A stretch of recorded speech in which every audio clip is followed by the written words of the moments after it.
Welcome to Windows on the World, and there I am. Just heard it. Okay. I'm Eloise Manessis, and I'm standing in for Dr. Kent Sparks, who is our provost and normally does introductions. As you may know from an email that went out yesterday, Dr. Sparks' father has died very suddenly, and he was very impacted by this death, and so he's gone. And we would like to take just a moment to pray for him and his family. Lord, we know that you know the times and the days of our lives, and we know that no death occurs without your presence deeply involved in the life of the person who is passing on, the family around, the friends, and others who suffer the loss. Right now, we just pray for Dr. Sparks himself and for his family as they prepare to arrange their lives and remember that their Father is in heaven with you, and that our Christian faith gives us hope for beyond the grave. In Jesus' name, amen. Okay, I'm very happy to be able to introduce Dr. Andrew Bush to you. He has been here for about 8 years, so he's not a newcomer at all. He has degrees from Princeton, a BA degree from the university, and then a Doctor of Ministry degree from Princeton Theological Seminary. He's been a missionary. He spent 11 years in the Philippines, where he had oversight over 5 churches and continues to have contact with them. And he spent another 6 years in the West Bank in the Palestinian territories, where he, together with a team with the United Bible Societies, helped to found a student center called the Living Stones Student Center, reaching out to young people and also to political leaders in the area.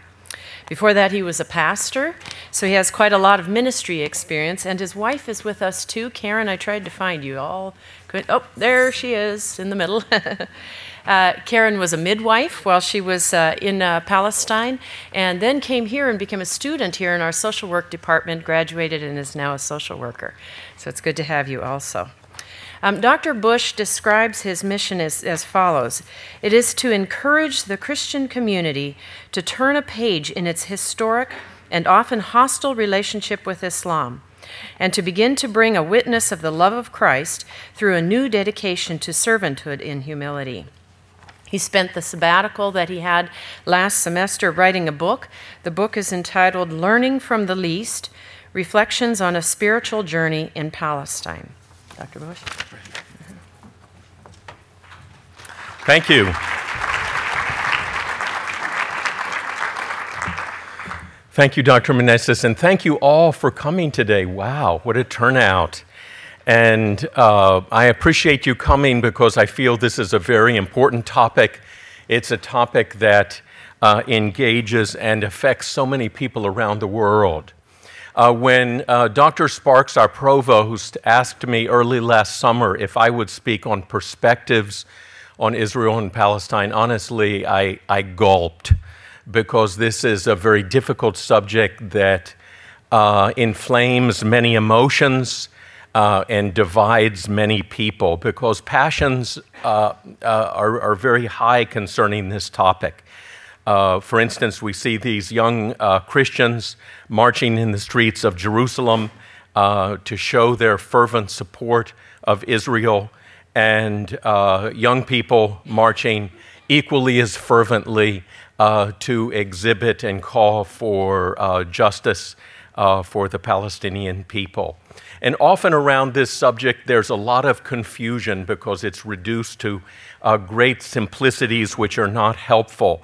People often see the conflict in Israel-Palestine as black or white.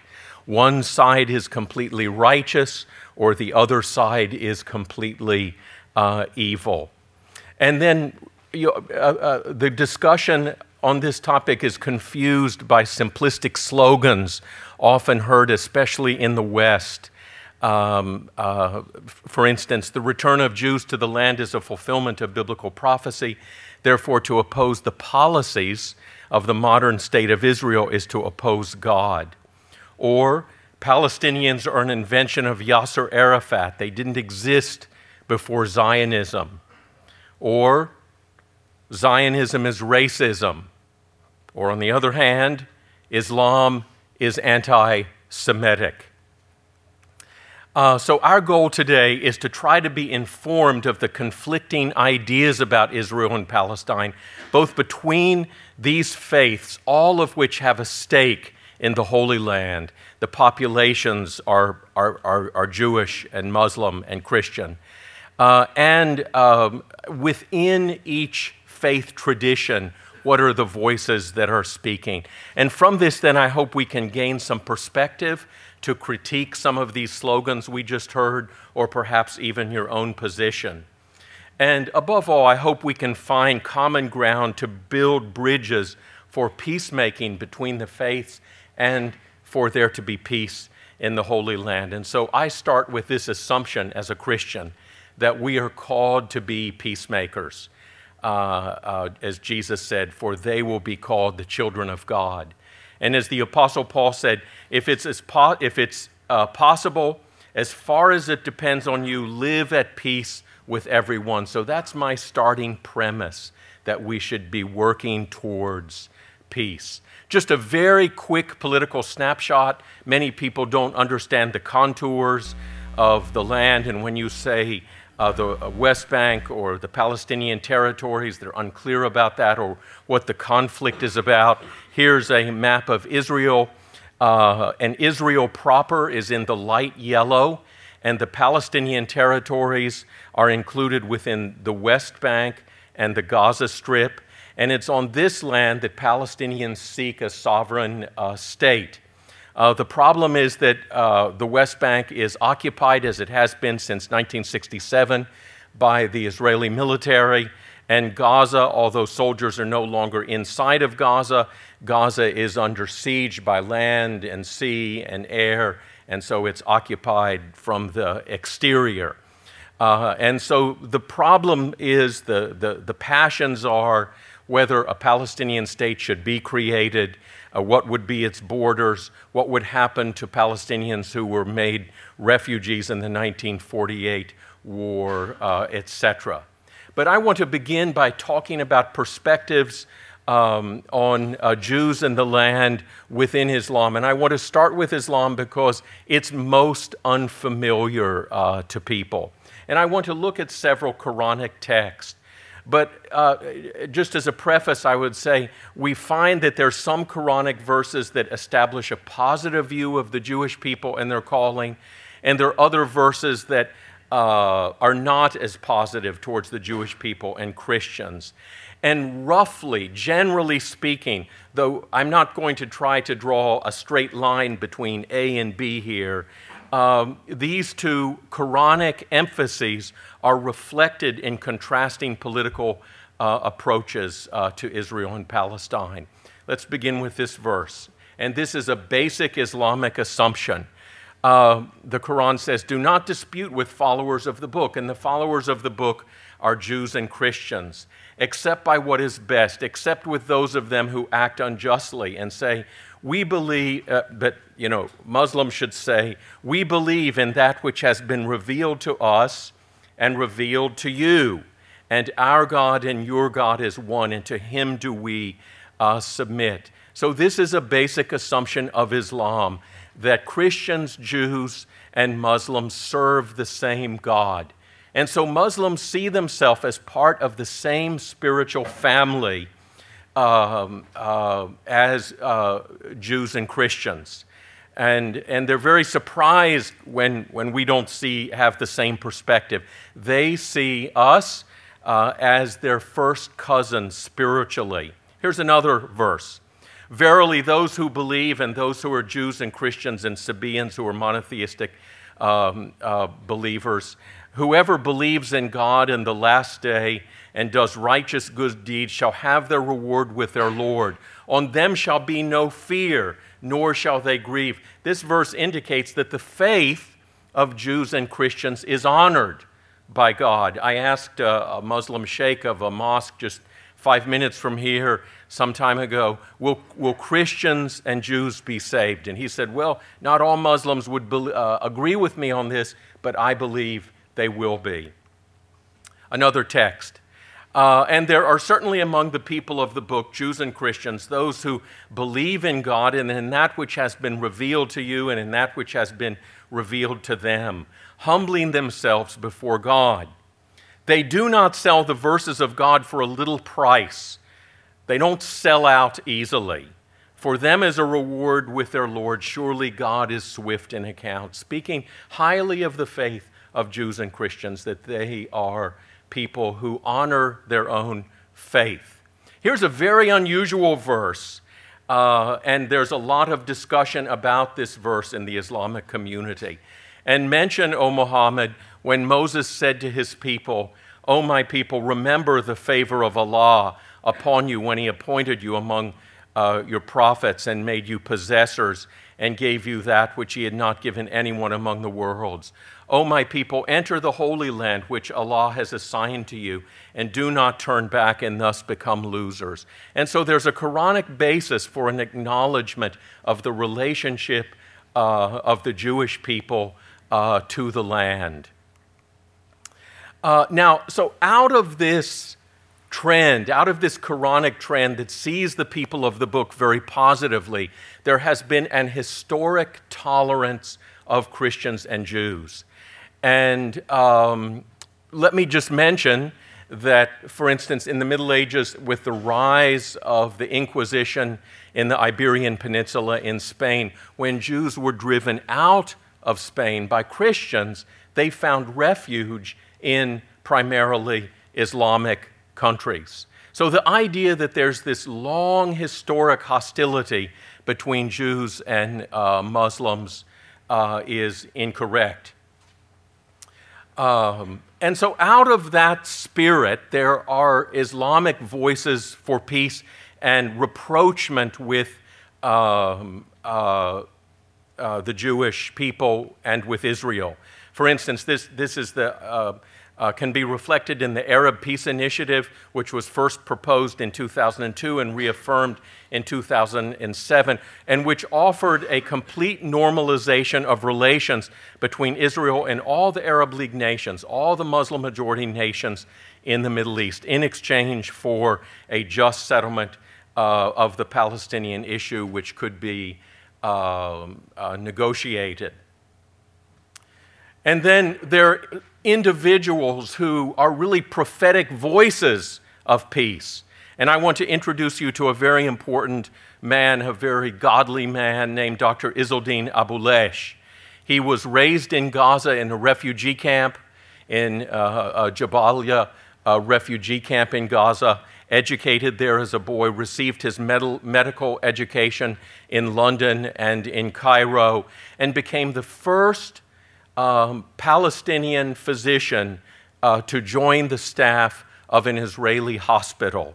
And for years he traveled from Gaza through all the checkpoints up to Jerusalem, where he was on the staff of the hospital there, an OBGYN doctor treating Jewish families and Palestinian families.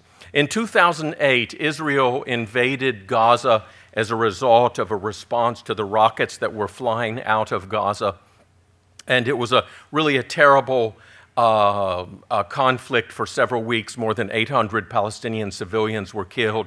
During that time, Israeli radio often interviewed Dr. Abulesh to get a report on the ground. He couldn't travel during that invasion.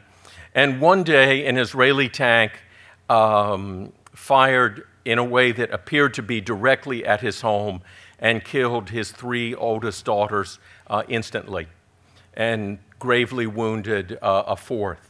Now, the typical response from the community at that time would have been hate and revenge and bitterness. But Dr. Abulesh chose a different word to speak. And he said, I shall not hate. And he wrote this wonderful book I recommend to you. He said, if I could know that my daughters were the last sacrifice on the road to peace between Palestinians and Israelis, then I would accept their loss. A prophetic voice of peace in the midst of this terrible conflict and in this environment of hate. So we see within the Islamic community very different strains, which are accentuated with this verse. And verily you will find them, the Jews, the greediest of mankind for life, and even greedier than those Christians who ascribe partners to Allah. And so this Quranic verse and others which are equally or even more negative are the basis for many people saying that Islam is inherently anti-Semitic. But I think we can turn to scholarly voices for more insight on that. And the great Middle East scholar at Princeton University, Bernard Lewis, who was Jewish himself, has observed and stated that it was only in the late 19th century that movements first appeared among Muslims that could legitimately be described as anti-Semitic. And these were a response to the political situations of the time, the rise of Zionism and the subsequent creation of the modern state of Israel, and during World War II becoming contaminated with its alliance with Germany, which it made to drive out Great Britain from its lands. And reflecting this strain in Islam, we see the Islamist militants such as Hamas that are now governing in Gaza, who have in their charter the destruction of Israel and regularly fire these rockets, hundreds of these rockets, into Israeli towns. It's not an exaggeration to say that Hamas calls for the destruction of Israel.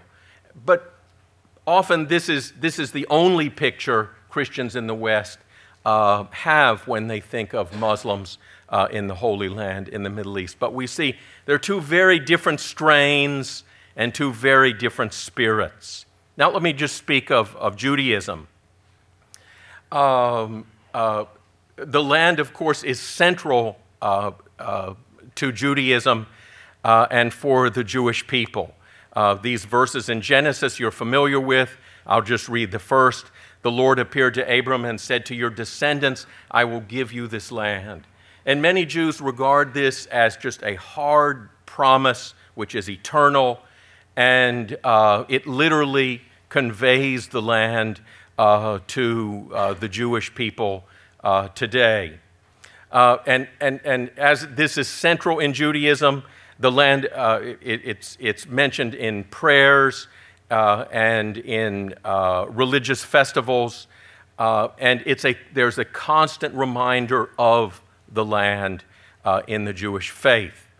And this is reflected in the political and religious movement known as Zionism, which is a form of Jewish nationalism that supports a Jewish nation-state in territory defined as the land of Israel. And it advocates the return of Jews to the land, and that the land is the answer to being dispersed among nations that have persecuted them for centuries. And we can see how important Zionism is in light of the Holocaust, and that the sentiment of the Jews that they must have a land of their own. And the majority of the Jewish community internationally supports Israel by affirming the goals of Zionism. And so to completely reject Zionism, for instance, the phrase Zionism is racism, is regarded as anti-Semitic because it throws the Jewish people back into the nations, into the persecution which they experienced for centuries. And harsh criticism by pro-Palestinian factions is immediately labeled as anti-Semitic. And so for those who have very strong feelings about Palestine, vocabulary is everything. And one has to just begin with knowing if you want to be heard, you have to be careful how you speak, or you'll automatically be labeled as anti-Semitic. Mainstream Zionism doesn't insist on possessing all of the land between the Mediterranean, the Jordan River, which is the land of ancient Israel. It allows for the possibility of a Palestinian state, and indeed this is the official negotiating position Israel has at this time. But parenthetically, I would just like to say that the facts on the ground contradict this negotiating position. Presently, there 300,000 Israeli settlers that have located to the West Bank and have built more than 200 settlements and outposts, and essentially frustrating the possibility of there ever being a two-state solution. And personally, I know of very high-level Palestinians who say that we're past the two-state solution possibility at this point, which, in my view, has very perilous consequences for Israel, because demographically, there's about the same number as Palestinians between the Jordan River and the Mediterranean as there are Jews. And so if all of these people are lumped into a single state, Israel would cease to be a Jewish state. So right now, both Israel and the Palestinians are between a rock and a hard place. Returning to Zionism, I think it's important to mention that Zionism isn't universally affirmed in Judaism. Ultra-Orthodox Jews have argued that Zionism precludes the work of the Messiah in building Israel. That Israel as a nation will be restored only when the Messiah returns. And so to build it by human ingenuity and force is really an affront to God. That's on one side. On the other side, the much more moderate reform movement maintains that Judaism is a religion, and all this nationality confuses its faith. But here's some gentlemen, sort of a startling picture, Orthodox Jews who are protesting Zionism. Whoops, there we go. It's not up there. Ah, this came out.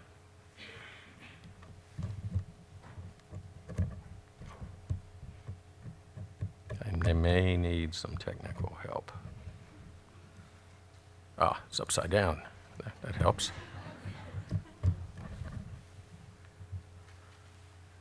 There we go. Sort of a startling image of Jewish men protesting Zionism. Another Orthodox Jewish men with the Palestinian flag protesting the policies of Zionism. One thing I would just say, if there's anything you get out of today, is the situation on the ground in Israel is much more complex than we often are aware of here. Now let me talk about militant Zionism. Militant Zionism insists on the exclusive possession of all the land of ancient Israel between the Mediterranean and the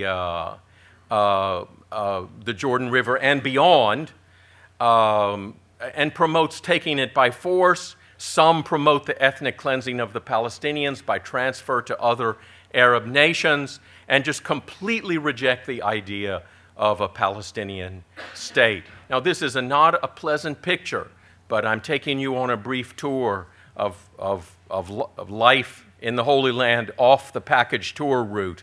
And this is a snapshot of militant Zionist youth intimidating a Palestinian woman, and other militant Zionist youth on the West Bank who legally can carry arms, and they do, and they terrorize Palestinian farmers trying to get their harvests in, Palestinian villages, etc. If a Palestinian carried an arm openly like this, they would be shot to death on the spot.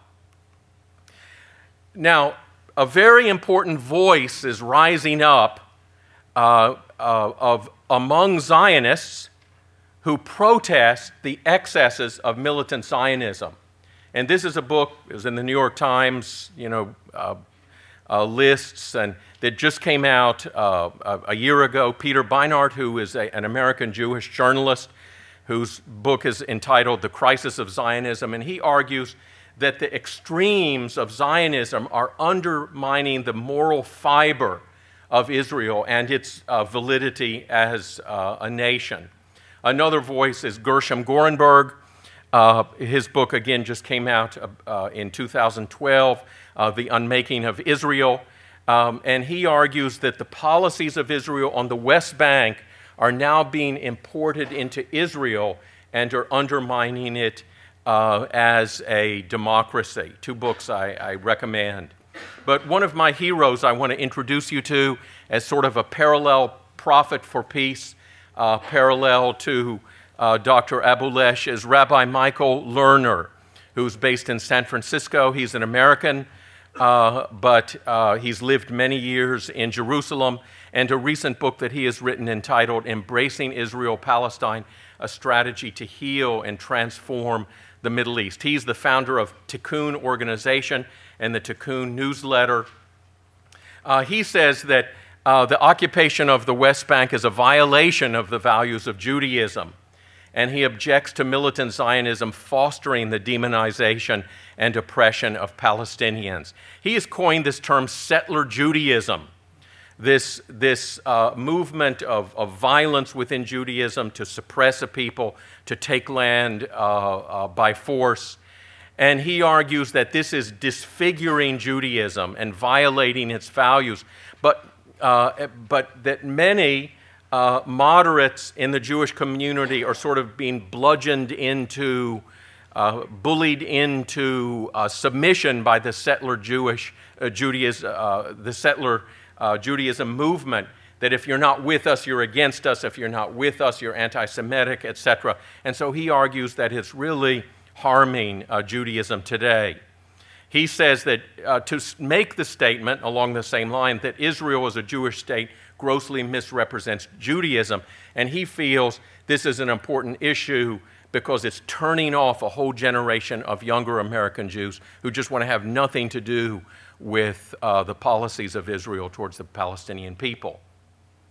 And he argues that Israel must reclaim its human values. He's a doctor of psychology, and in his book he states that and argues that Israel and Palestine suffer post-traumatic stress syndrome as communities. They're both traumatized by their histories, and that both sides need people who will come alongside them to assure their safety and acceptance. And I believe that's a role that we have. Now, I just want to introduce you to some other voices in what I would like to call the other Israel, because we are really, there's a book written called The Other Israel, which does this. But the other Israel are all those voices that seek justice for the Palestinian people, who want to see Israel be a just state. And I'm going to just run through this very quickly. These are Israeli-based, Jewish-led organizations. Courage to Refuse, an organization of active duty Israeli soldiers against the occupation. I'll just read the middle quote. We know, we who understand now that the price of occupation is the loss of the IDF's human character and the corruption of the entire Israeli society. Well, you can't accuse these guys of being anti-patriotic. They're soldiers who are willing to fight in legitimate defense of Israel.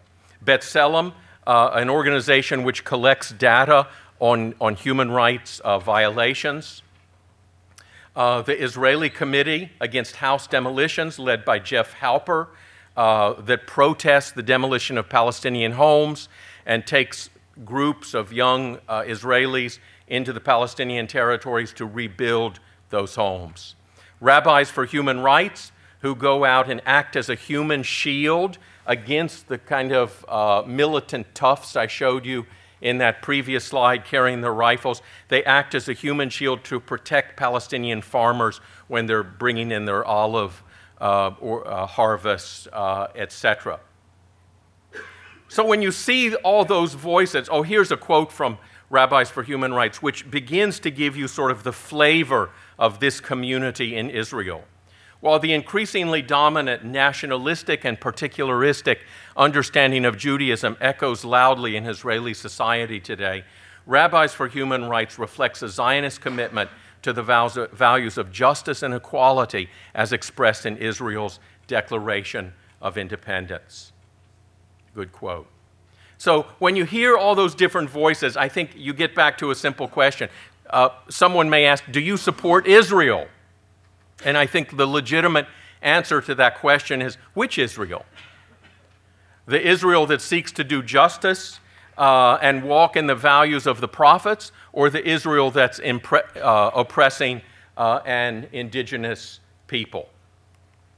Okay, let's move on to Christianity. So again, within Judaism, very different voices, very different approaches to the land and the people in the land.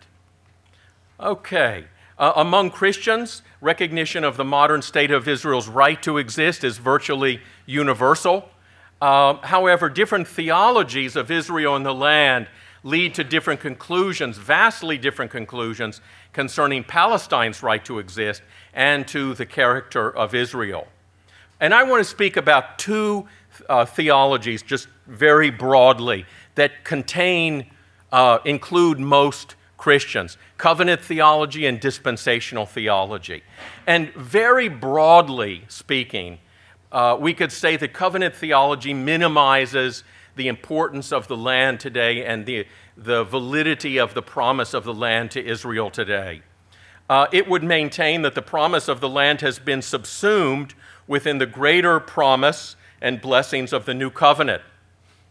The covenant between God and Israel concerning the land is not canceled, but it's transformed, and that Jesus points Israel to a greater promise, the kingdom of God, his eternal kingdom, etc. The one people of God now include all who believe in the Messiah Jesus, Jews and Gentiles. Now, the covenant theology on steroids has a much harsher edge, and it's a theology referred to, known as supersessionism, and it's also called fulfillment theology or replacement theology. And it argues that the Christian church is the inheritor of all the promises made to biblical Israel. The church replaces Israel, and Israel's now just another nation among the nations. God has no longer a promise to it. The land is no more significant than Baltimore. Pardon me for Baltimore residents here.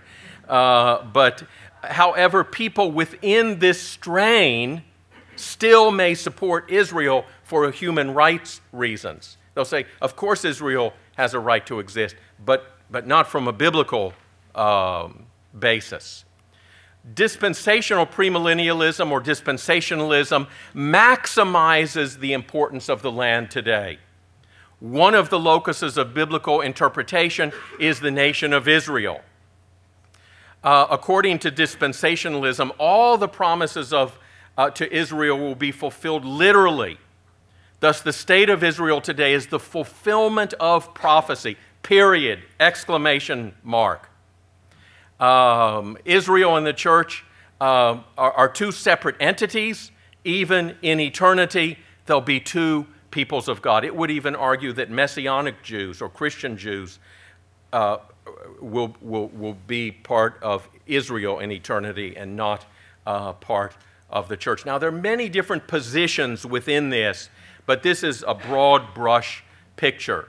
Now, within within dispensationalism, again, this is dispensationalism on steroids, Christian Zionism. And it is dispensationalism that supports political Zionism, and it especially tends towards a very aggressive militant Zionist. It argues that Israel must possess all the land and rebuild the temple before Christ can return. It's highly prejudicial towards Palestinians. It says that they don't exist as a people, they have no claim to the land, and it's completely uncritical towards Israel, except when Israel tries to make peace. Then it's very critical. For example, after Ariel Sharon withdrew the settlements from Gaza, some months after, he suffered a debilitating stroke, and he today remains in a vegetative state.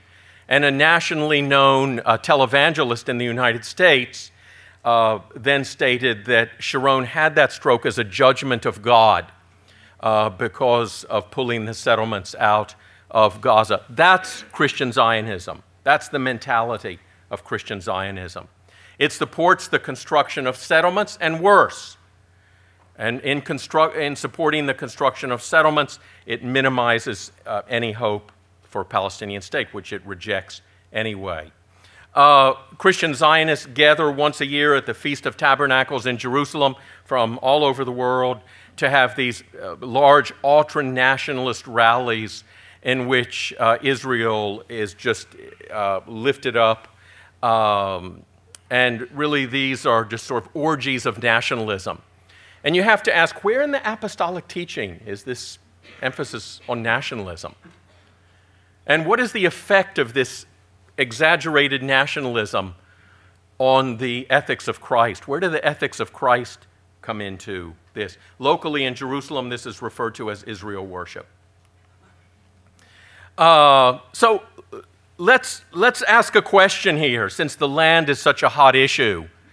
What does it mean to possess the land? Leviticus says the land must not be sold permanently because the land is mine. The land is the Lord's. And you reside in my land as foreigners and strangers. Now, this seems to point in a certain direction, a certain approach the children of Abraham are to have towards the land. And the apostles affirm this. By faith, he made his home, Abraham, in the promised land like a stranger in a foreign country. He lived in tents, as did Isaac and Jacob, who were heirs with him of the same promise. For he was looking forward to the city with foundations, whose architect and builder is God. These were all commended for their faith, yet none of them received what had been promised. They were in the land, but they hadn't received what was promised. Since God had planned something better, the promise was something better than the land for us, so that only together with us they would be made perfect. And so Abraham lived in the land, the apostle observed, in tents, not seeking to drive out the inhabitants of the land, but living there as a sojourner. So where do we go from that? How does that speak to us today about Israel's call to the land? Well, and there's a book I recommend to you by Marlon Jeschke. He was an Old Testament professor at Goshen College for 30 years. He's a Mennonite scholar, and I find this book very helpful, called Rethinking Holy Land, a study in salvation geography. And he argues that the issue here is not to what extent Israel possesses the land, but the call of Abraham was a call to a way of living in the land, that Abraham was called to live in the land in peace. And as such, Abraham was the first in what would be a redemptive process of how all people live in the land. And we see that Jesus points in the same direction, really to the fulfillment of Abraham's calling, when he says, "Blessed are the meek." They are going to be the ones that inherit the earth when it's all said and done. So how does that relate to us today? We could ask a question. Has Israel taken a wrong view of the inheritance of the land as an exclusive possession? And could it be that Palestinians in Israel are Israel's last great opportunity to live as prophets in our age and bring forth a prophetic witness of reconciliation, of peoples living together in harmony in the land? All Christians inherit. Oh, let me just say, as Christians, it's easy to look down your nose at Israel and say, "Oh, you blew it in the Old Testament. You're botching it up today." But we as Christians, we inherit the same call of Abraham. So we have to ask ourselves, how are we redeeming how we live in the land wherever we are in the world? How are we doing with that? Are we making peace with our neighbors? Are we learning to live in harmony? And so this is an issue of talking about God's salvation is meant to redeem. Among other things, among all the other things God's salvation is meant to do, it's meant to redeem how we live in the land wherever we are and how we live with our neighbor. One of my students, and I don't know if he's here right now, a few years ago I was discussing these ideas in class. He said, "Let me know if I've got it straight here." I remember as a kid, all my friends, we lived in houses that backed up to each other, and there was one big backyard. And there were no fences, and we would just run from one house to the other house, and we all shared that land. And my jaw just dropped. I said, "Man, you have nailed it." That is exactly what the call of Abraham could be about. And let me we've looked at a Muslim prophet of peace, Dr. Izzuddin Abulesh. We've looked at a Jewish prophet of peace, Rabbi Michael Lerner. Let me introduce you to a Christian prophet of peace, Sami Awad. Sami is the director of the Holy Land Trust in Bethlehem. He's a friend of mine. His family were refugees from Israel into the West Bank. And he feels very deeply that all the people in their land are to live together in peace and reconciliation. But this required a spiritual journey for him. As a younger man, he was very active in nonviolent resistance, and he was proud of his nonviolence. When he looked at the Israeli soldiers, he felt, man, I'm so glad I'm better than you are. Then one day God spoke to him and said, Sami, I want you to go on pilgrimage. And Sami said to the Lord, I'm in Bethlehem. Where do you go on pilgrimage if you live in Bethlehem? And God said, I want you to go on a pilgrimage to Auschwitz in Poland. And he traveled to Poland and witnessed the horror of the concentration camp there.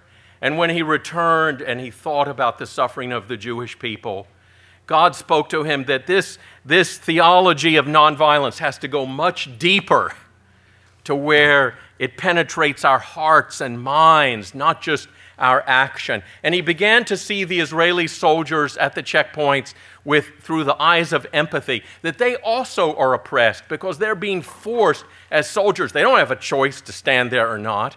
They're being forced to do acts of violence against other people, and it's wounding their souls as much as it's wounding the souls of those who are victims of that violence. And so he's a voice today calling for people in Palestine and Israel to turn a page and live differently together. And I believe that exactly is the spirit of Abraham. Hey, that's it. Thank you very much.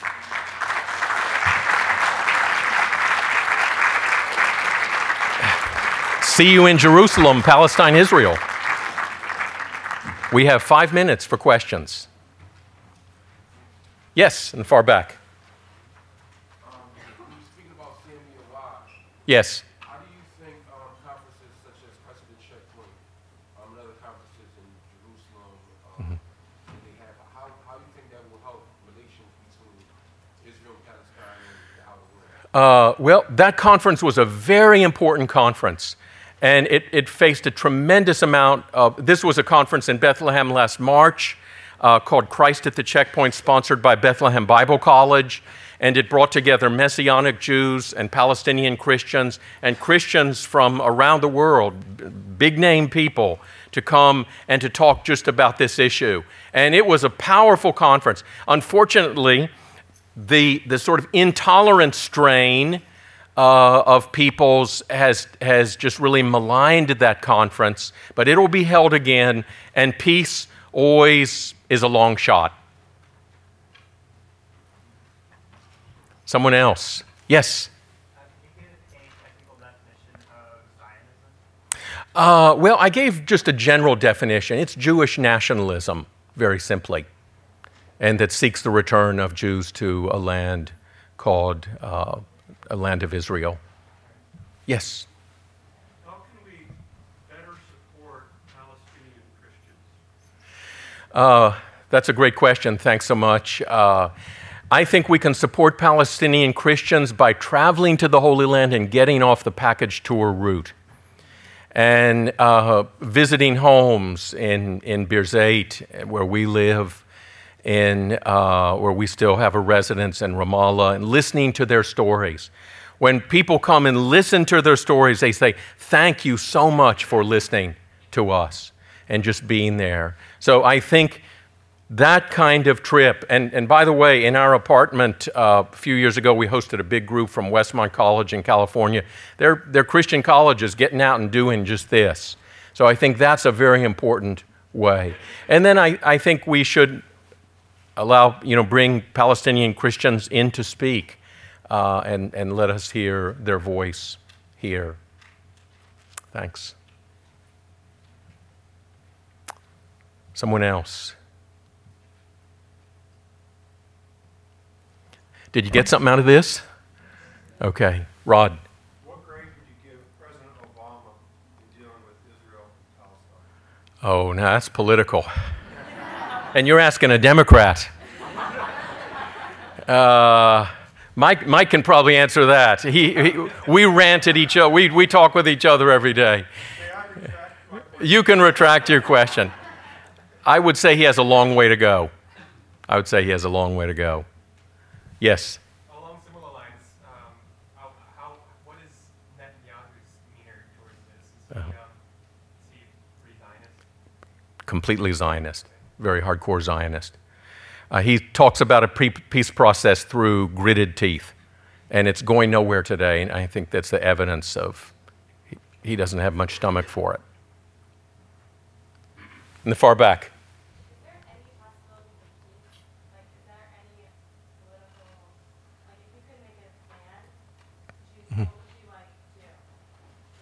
Okay.